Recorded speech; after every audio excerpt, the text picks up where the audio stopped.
Welcome back to the channel. You already know, man, it's TREVO, Trillionaire Hustle, help you build your financial muscle. Come on, man, let's get it. Today I got a good one for y'all, man. Check it out. So, a lot of people love to eat cereal. One of my favorite things to eat is cereal. And I have found a cereal brand. Well, it's not a cereal brand. It's a company that happen to own a lot of cereal brand. And I want y'all to go ahead and grab your cereal boxes. If you got 4 or 5 cereal boxes in your house, most likely one of them cereal boxes come from General Mills, man. Just look at the corner, turn the box over, look by the barcode, should say product General Mills. One of the greatest companies out there, in my opinion.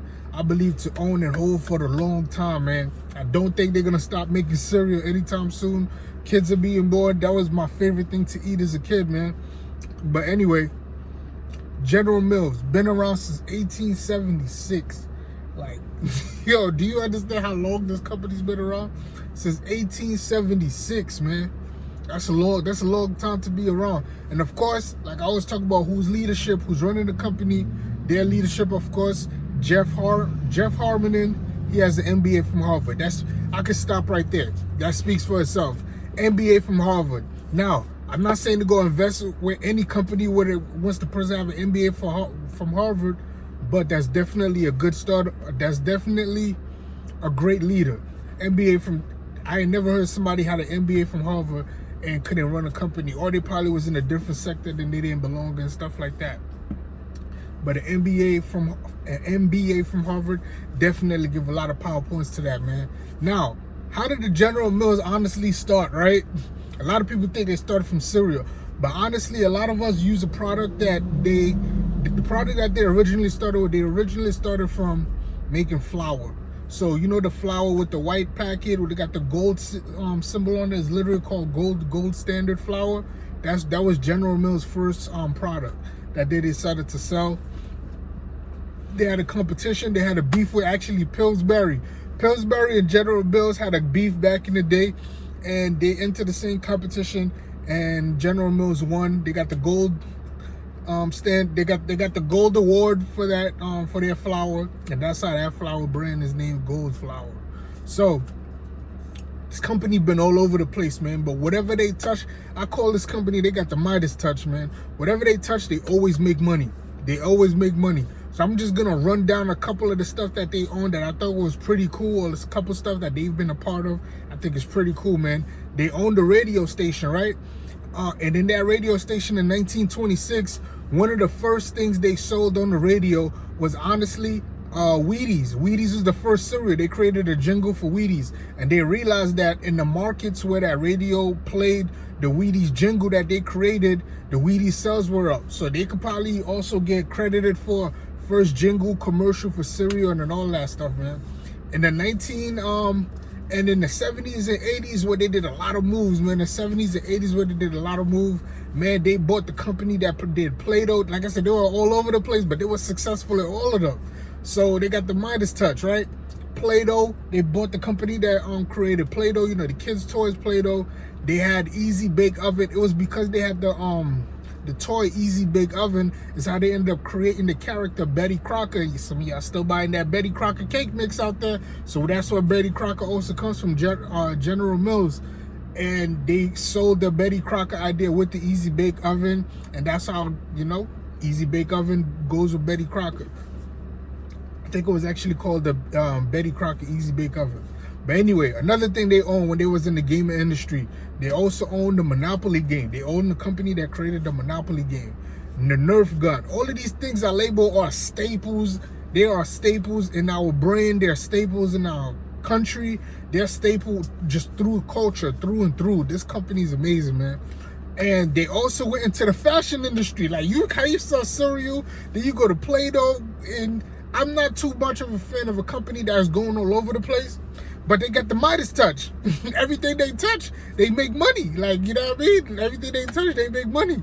But anyway, right? So then they went into the clothing business. Some of the clothing, they actually owned Lacoste at one point. They owned Lacoste at one point and Eddie Bauer at one point. They obviously got out of the toy business and out of the clothing business. Then they went into the restaurant business. This is one of the two of my favorite restaurants I found out at some point General Mills owned, right? Red Lobster and Olive Garden. They're not two of my favorite restaurants of all time, but I definitely like Red Lobster and Olive Garden. When they first bought Red Lobster, guys, Red Lobster only had 3 locations.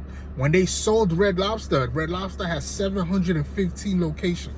General Mills making that money. Like, come on, man. Then they had Olive Garden had 477 when they sold it. They also started Hamburger Helper. They also bought the company that made Yoplait. They also made a company that made the Top Secret, the popcorn. You know the popcorn in blue box, Top Secret. They made that also. And then remember I told you back in the day they had beef with Pillsbury. They ended up buying Pillsbury in 2000s. Oh, man, that is so messed up, man. When you used to have beef with somebody, then you come and bail them out, you buy their company. Oh, that's ultimate boss move, man. And then, of course, and they also started a company called Nature Valley. I like those granola bars, so that's the only reason I mentioned that in there, Nature Valley, man. But anyway, those are some great things about General Mills. I'm about to run through them numbers for y'all, right? So now, $60 a share. 1 year return, 4%. 1 year return about 4%, 5 year about 13%, and in the last 10 years they've a total return of 65%. Like I said, it's a slow. So because they've been around, when a company's been around for so long and they're so big, it's gonna be a slow growth, but it's a sure growth though, because they got money, they understand business, and they've been doing this for a while. So your money's safer there. It's not gonna grow as big, but it's still a safe bet. And like I said, you own piece of ownership of this. You using all of these products. You eating all of this product. You might as well invest in the company and earn some of that money back. So yeah, 65% return. They average growing in business every year by 11%. Most good companies end up averaging about between 3 to 7%. They averaging about 11%, so that's pretty good, right? Market cap 37 billion. Enterprise value 49 billion. Remember I said enterprise value is market cap tied with your debt. So their total debt is about $12 billion.